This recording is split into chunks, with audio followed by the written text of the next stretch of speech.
Sobat Muslim semua, kita berjumpa lagi di podcast Bincang Peduli bersama Forum Sinergi Muslim. Dan Alhamdulillah, narasumber kita masih bersama kita, ada Kang Faiz dan Ustaz Irfan. Kita lanjut Kang Faiz ya. Tadi kita membahas, mungkin bisa kita sebut pohon masalah. Akar dan pohon masalah. Kemudian melahirkan tadi buah-buah yang beracun gitu ya. Tepat nggak begitu kalau disebut pohon akar dan pohon masalah? Karena itu perumpamaan yang ada di Al-Quran. Indah banget kalau saya mengkaji tafsirnya itu. Cuman ada dua perspektif. Satu perspektif personal yang tadi disampaikan. Yang kedua sistem. Nah, sama-sama kita bisa lihat dari pohon itu. Nah, kalau dari sisi sistem, saya melihatnya akarnya wabil khusus yang sekarang yang sekarang berlaku ini, yang buahnya udah ribetnya gitu ngeliatnya ya. Nah, itu ada satu tokoh zaman Sultan Hamid II, namanya Zia Gokak, tahun 1876, kalau nggak salah. Kalau nggak salah benar ya, kalau nggak benar ya salah. Dia itulah yang pertama kali, ini dalam catatan sejarah ya, itu menggagas Khilafah Utsmani yang sekuler. Dan puncaknya keberhasilannya itu 1924 ketika Kemal Atatürk mendeklarasikan itu. Nah, pertanyaan saya, ini orang mana ini sebetulnya? Ini siapa ini? Nggak lepas semua dari rangkaian kisah yang coba saya pelajari lebih dalam dari abad belakang gitu. Ini nggak lepas dari, kalau sekarang ada istilah secret society, ada istilah globalis dan seterusnya. Itu itu perang peradaban yang sudah lama berlangsung. Lagi dikaitkan ke sana perang peradaban yang memang mereka juga, terutama orang-orang kafir tidak pernah berhenti memerangi umat Islam dengan berbagai cara. Memang betul secara fisik mereka tidak pernah menang kan, kalau secara militer akhirnya secara pemikiran. Itu kan berlaku, kita ini aja ya. Kalau kita ambil dari situ, misalkan kita lihat dari tahun 1100 kurang dikit, 1097-an kalau salah. Itu awal perang salib. Saya kaji sampai abad ke-13, 14. Itu perang berkali-kali, itu susah dikalahkan umat Islam itu. Nah, lalu ada satu momentum. Sejak kapan mereka memutuskan strategi ke perang pemikiran. Nah, itu pun ada momentumnya.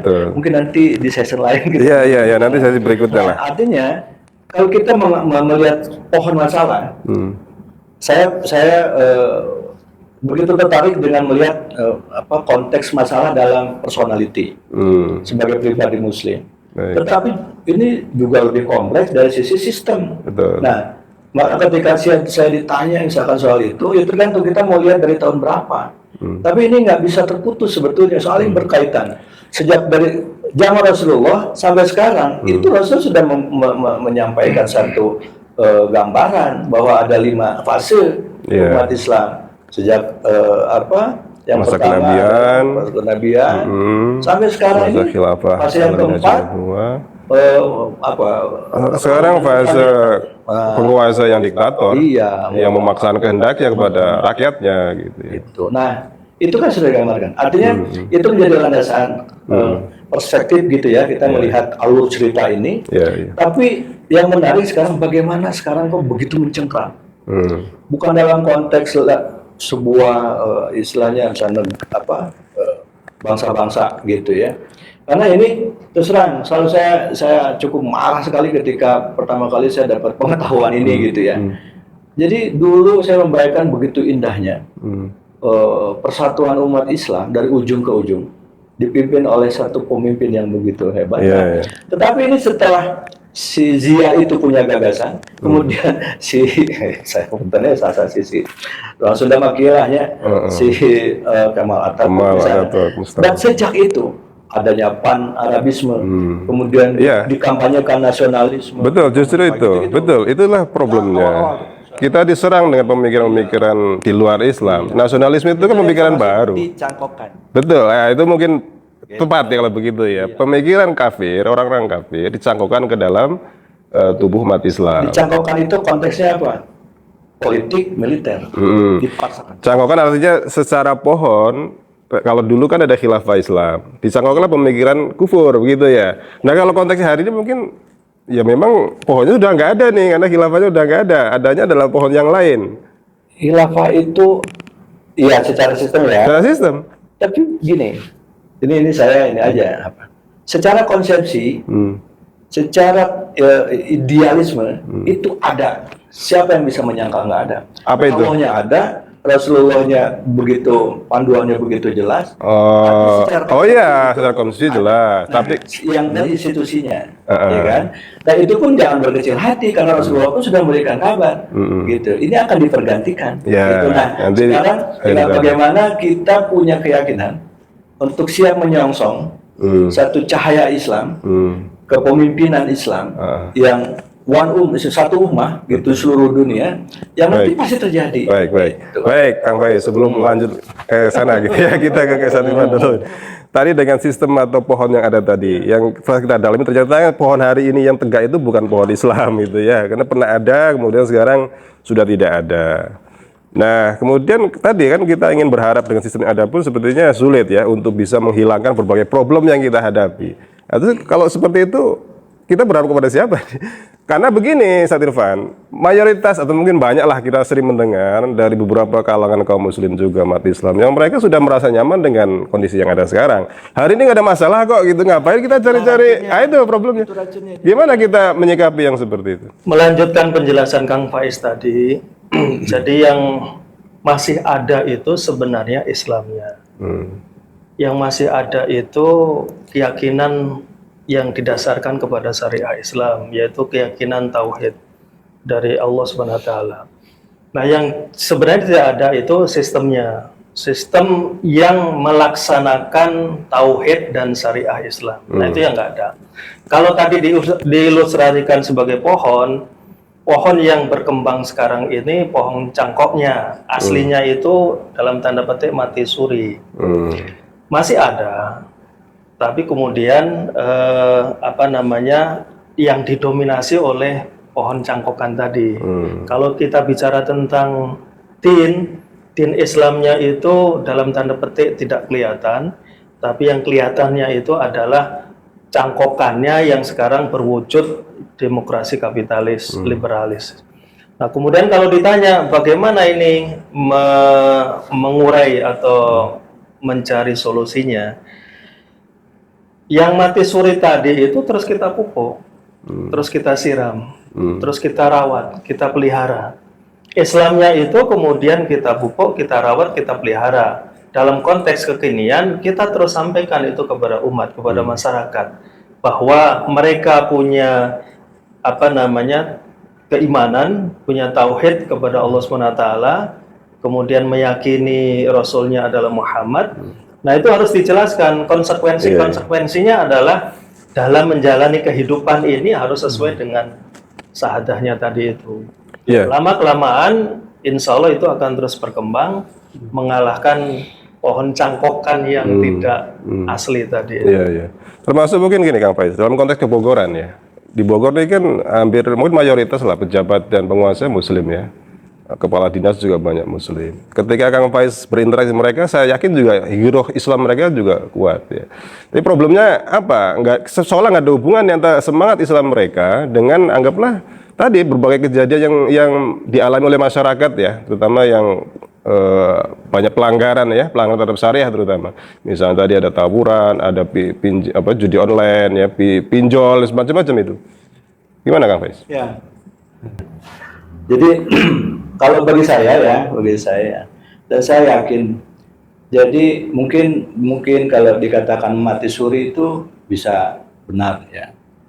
Tapi saya sih dalam hati kecil saya, yang ada itu pohon yang asli itulah itu, dan itu ada. Yang membedakan adalah orang banyak nggak memandang itu. Mereka terkesima dengan pohon yang dicangkokkan ini gitu aja. Iya, orang lain. Dia hidup, terus tumbuh, terus hidup. Terus saya bergetar kalau ada cerita begini. Dan dari dulu saya berdirinya di sini sebetulnya. Nah, kenapa? Ya itu tadi. Pertama, karena ini bicara sistem. Sesuatu yang tumbuh itu secara sistemik itu bisa alami, bisa direkayasa, didesain sedemikian rupa. Nah, masalahnya begini. Kalau ini secara alami bisa tumbuh kuat. Nah, ini masalahnya ini dipaksakan lewat berbagai cara. Nah, sekarang saya sampai ada kalimat apa ya? Jadi, punten kalau pertanyaannya tadi, saudara-saudara kita yang semua tuh KTP-nya Islam. Dan ketika saya tanya, bahkan dengan saya pernah berdiskusi dengan banyak orang, kan Muslim. Ketika disentuh dari sisi itunya, nggak ada yang bisa menolak. Karena yang disodorkan Al-Quran loh. Yang nyuruh Islam kafah itu Al-Quran. Allah yang nyuruh. Kemudian Islam kafah itu adalah risalah Rasulullah. Nah, sekarang kalau ente mati pengen diaku umat, siapa kalau menolak gitu loh. Artinya secara individu mereka udah sangat luar biasa. Cuma ketika bentrok dengan sistem tadi gitu. Kata kalimat yang ini, jadi yang tadi saya bilang tuh memandangnya. Jadi ini soal perspektif. Jadi memandang persoalan tidak pakai Islam.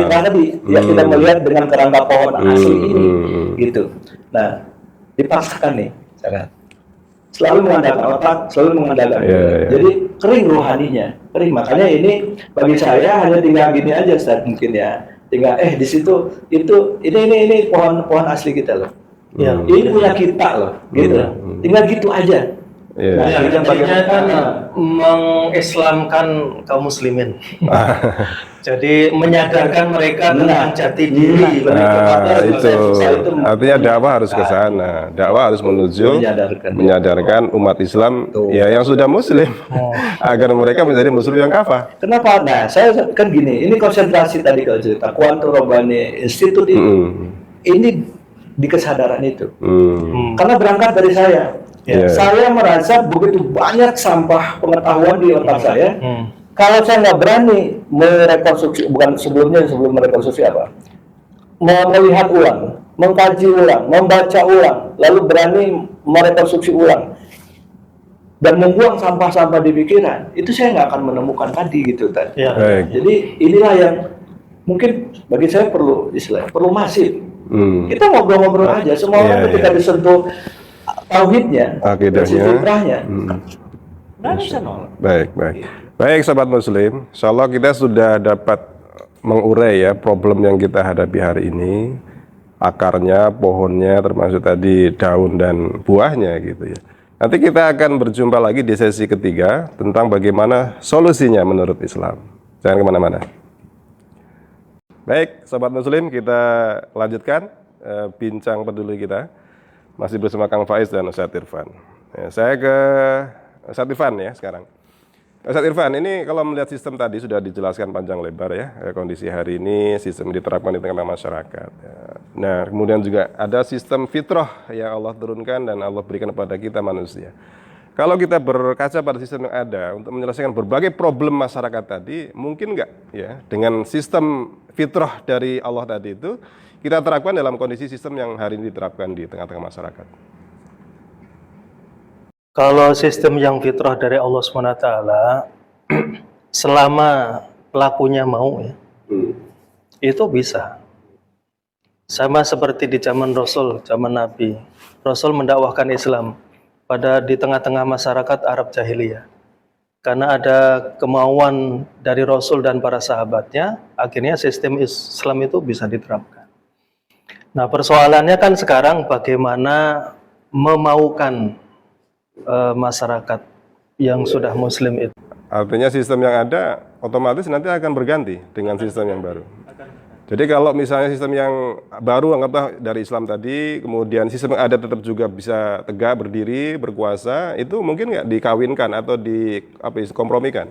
Pasti tidak mungkin. Tidak mungkin. Ibaratnya seperti air dengan minyak, nggak akan bisa bercampur. Itu pasti terpisah. Nah, pemisahannya juga secara alami ya. Muslim akan ke satu wilayah, yang kekufuran juga akan ke satu wilayah.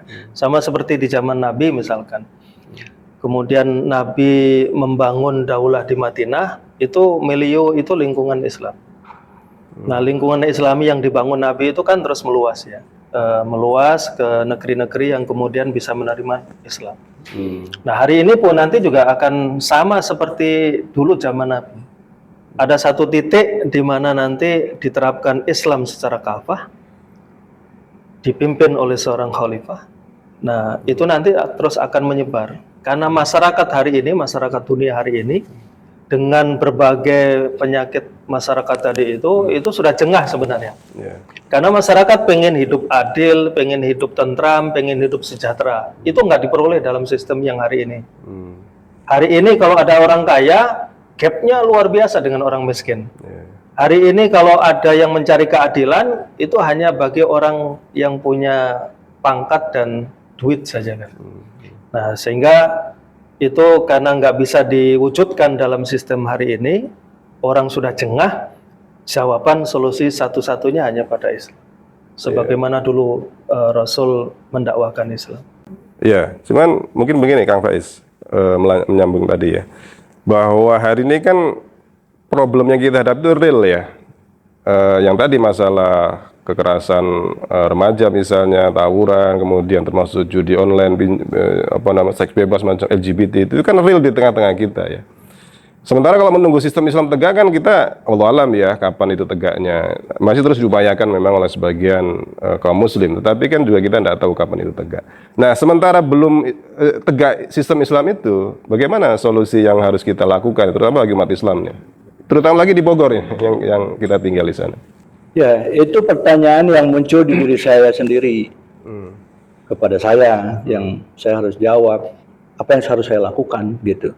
Saya nggak berpikir tentang sistem tuh, karena terlalu alergi orang-orang, bukan orang-orang ya saudara-saudara kita di sana yang lagi pegang tongkat komando, pegang ceritanya yang kekuasaan, seterusnya. Ya. Enggak, itu sok aja sampai muntah terserah. Karena saya meyakini Allah punya caranya sendiri. Karena itu tidak bisa ditolak. Sama halnya kita katakan lagi, terlepas dari kolonialisme sejak kapan sih? Kan belum ada 100 tahun, ya kan? Kalau Allah berkehendak lepas. Kolonialisme yang mana nih maksudnya?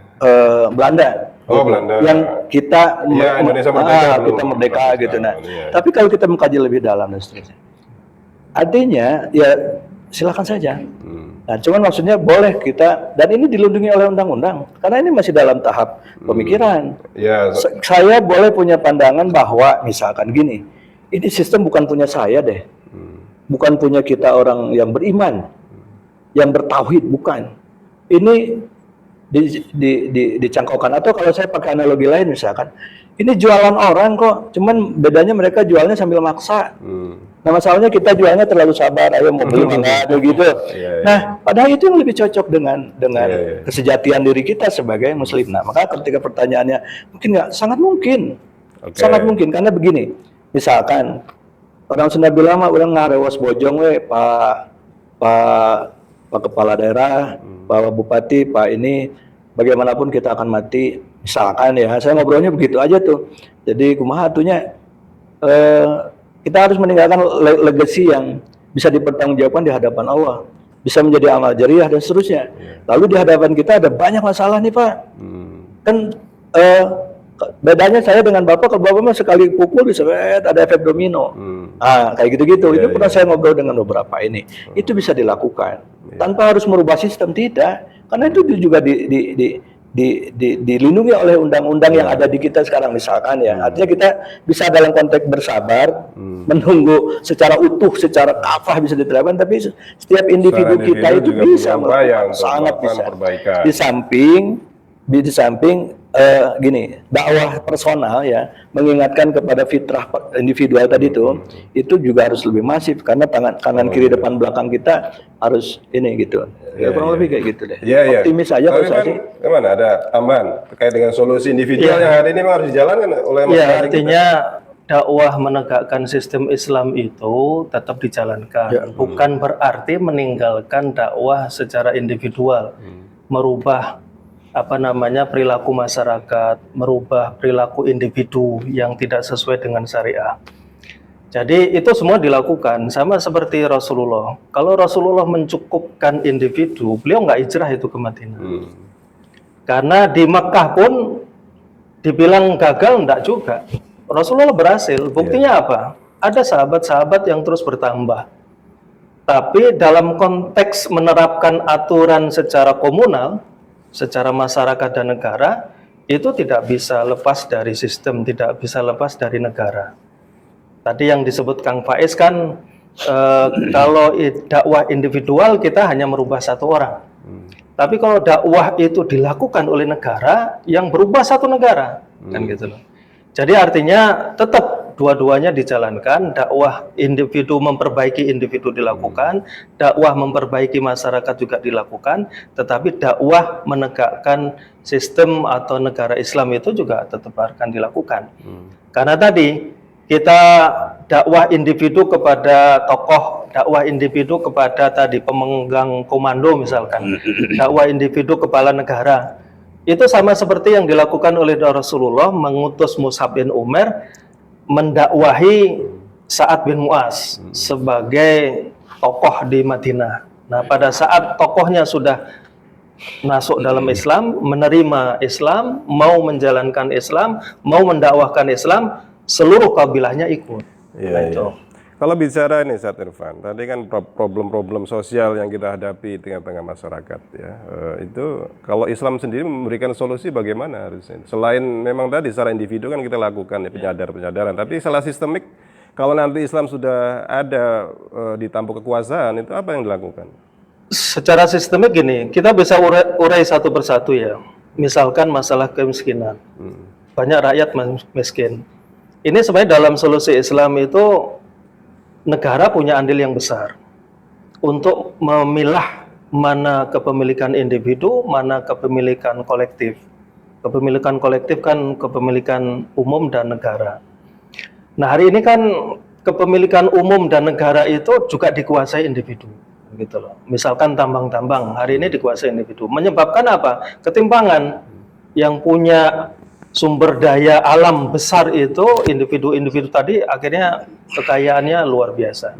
Sementara rakyat nggak kebagian itu. Nah, itu contoh. Jadi ada peran negara juga. Termasuk misalkan yang seks bebas, LGBT. Itu juga akarnya dari negara juga karena negara menerapkan sistem interaksi yang serba bebas. Laki-laki perempuan silahkan saja kan gitu loh. Nah dari situ akhirnya kemudian muncullah penyakit-penyakit sosial tadi. Iya. Baik. Jadi artinya memang semua kembali ke negara ya. Dengan sistem yang diterapkan maka masyarakat akan dikondisikan untuk menjadi lebih baik dengan aturan yang memang sudah baku diturunkan oleh Allah kan. Kalau sistem Islam kan aturan dari Allah. Tadi disebut dengan fitrah itu kita ini manusia ciptaan Allah sebenarnya. Allah menciptakan manusia juga berikut aturannya kan gitu loh. Nah itu yang disebut dengan fitrah. Nah fitrahnya kita itu mengesahkan Allah. Fitrahnya kita mentauhidkan Allah. Fitrahnya kita menjalankan syariahnya Allah. Baik. Jadi itu tadi kesimpulan kembali kepada fitrah. Iya, baik Sobat Muslim. Ini kita di sesi akhir. Sebelum kita tutup, kita ingin mendengarkan closing dari Kang Faiz dan Ustaz Irfan. Silakan Kang Faiz dulu. Gini, yang pertama kali membuat saya sadar bahwa, dan ini juga yang menjadi inspirasi untuk berikhtiar memohon kekuatan dari Allah untuk apa? Karena yang punya hidayah hanya Allah. Laisa 'alaika hudahum walakin Allah yahdi man yasha.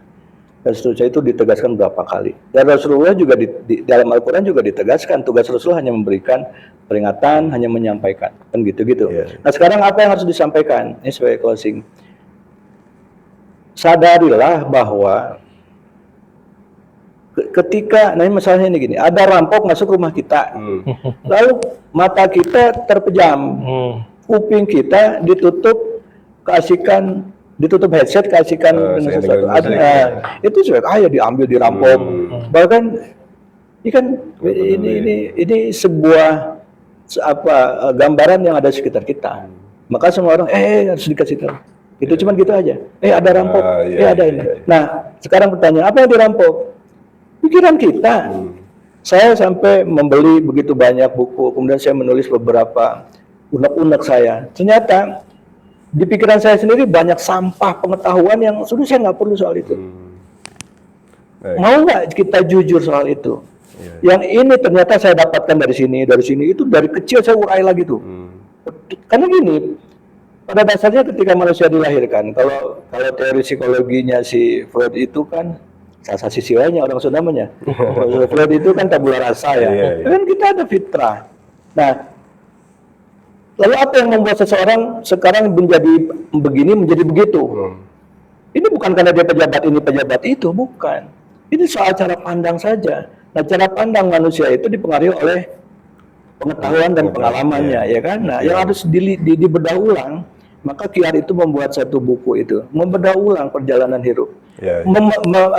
Kiranya gini, menangkap insight ya di balik pengalaman itu. Kenapa kita jadi alergi sih ketika bicara soal Islam kafah? Ini Al-Quran loh, masalahnya di mana? Oh ternyata ini ada sampah di pikiran saya gitu loh. Ada racun. Nah ini yang saya bilang kayak ya closing nih. Jadi gini, yang harus dipahami. Jadi buah dari sistem tadi itu tanpa disadari dimakan oleh saya sebagai kambing yang nggak punya kesadaran. Dan ada sekian banyak kambing-kambing seperti saya yang makan aja itu. Nah, taunya apa? Satu, ini jadi adiktif. Merasa nyaman, merasa asik, padahal ini jelas kita lagi dibodoh-bodohi. Satu. Kok semangat gini ya? Lalu yang kedua, ini racun, dampak dari racun. Di samping adiktif apa? Berhalusinasi. Berharap sejahtera, padahal justru dirampok. Berharap cerdas, padahal dibodoh-bodoh. False knowledge, pengetahuan yang salah, dibodoh-bodohi. Kayak gitu-gitu. Dan punten, ada banyak fakta terbalik dari apa yang semestinya fitrah ajarkan. Kenapa? Inilah tipu daya setan. Kuncinya adalah kembali kepada kesadaran sesuai dengan fitrah. Iya itu. Makanya ini saya coba gelorakan lewat parenting, lewat kampanye berbagai. Jadi PR kita adalah bagaimana menyadarkan sebanyak-banyak umat Islam agar mereka sadar problem-problem mereka. Bukan tunggangan pemerintah, saya emang enggak. Hanya ingin ngajak orang pada fitrahnya aja. Dia selesai. Karena pada akhirnya pun kan nggak usah ditawar-tawarin, dia akan mencari sendiri. Gitu. Jadi ini kalau ibarat pemikiran, ini kan pemikiran, ideologi itu ide-ide yang kapitalisme segala macam itu kan, sekularisme itu kan dijual, dipaksakan untuk dibeli gitu. Nah masalahnya kalau orang sudah mengenal fitrahnya nih, insya Allah nggak akan tertipu, nggak menarik tuh. Itu kelihatan enak aja, nggak taunya racun kok dalamnya. Ini yang asli yang saya butuhkan gitu. Insya Allah. Insya Allah. Silakan saya depan closingnya. Ya closingnya singkat, sederhana. Berbagai penyakit sosial tadi itu kan buah dari penerapan aturan yang dibuat oleh manusia. Kalau kita mau keluar dari berbagai persoalan itu, kembali kepada fitrah kita. Fitrah kita ini adalah hamba Allah. Fitrah kita ini adalah kembali kepada syariah yang diturunkan oleh Allah, yaitu syariah Islam. Calon mati. Kalau mati kan kita juga kembali kepada Allah kan gitu. Iya, makanya. Jadi jangan sampai kemudian kita sekarang menerapkan aturan lain, tapi minta kembalinya kepada Allah. Iya. Jadi dari Allah sudah menurunkan aturannya dan nanti kita kembali kepada Allah SWT. Baik. Dengan Islam kafah. Baik, ya terima kasih Syed Irfan, Kang Faiz. Ya, alhamdulillah sudah berbincang-bincang pada kesempatan ini, sobat muslim semua. Seperti apa yang disampaikan oleh para narasumber tadi, bahwa problem mendasar kita hari ini bagaimana kesadaran berislam kita sesuai dengan fitrah itu yang harus terus kita bangkitkan, kita sadarkan kepada saudara kita yang lain agar mereka juga ikut sadar bersama kita untuk apa? Bersama-sama bangkit dari kondisi yang ada ini kepada kondisi yang sesuai dengan fitrah, yaitu sesuai dengan aturan yang berasal dari Allah SWT. Demikian, sampai ketemu lagi di podcast berikutnya. Assalamualaikum warahmatullahi wabarakatuh.